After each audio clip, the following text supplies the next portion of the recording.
வணக்கம். வாங்க நம்ம சேதுபந்தாசனத்துலேருந்து சக்கராசனம் செய்யறதை பார்க்கலாம். இப்போ பார்த்தீங்கன்னா நல்லா கொஞ்சம் லிஃப்ட் பண்ணிவிட்டு கைகளால் சப்போர்ட் பண்ணியிருக்கேன். நல்லா சப்போர்ட் பண்ணிக்கோங்க.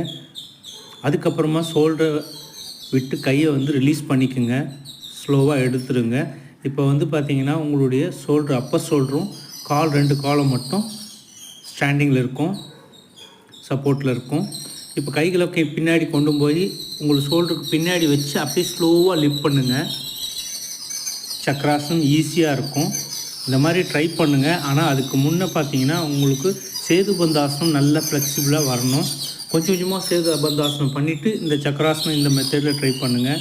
கொஞ்சம் கொஞ்சமாக வாக் பண்ணுங்கள். சக்கராசனம் ஈஸியாக இருக்கும்போது கொஞ்சம் கொஞ்சமாக நீங்கள் கைகளை முன்னோக்கியும் அதேமாதிரி காலை கொஞ்சம் ஸ்ட்ரெச் பண்ணி வாக் பண்ணுங்கள். ஈஸியாக இருக்கும்.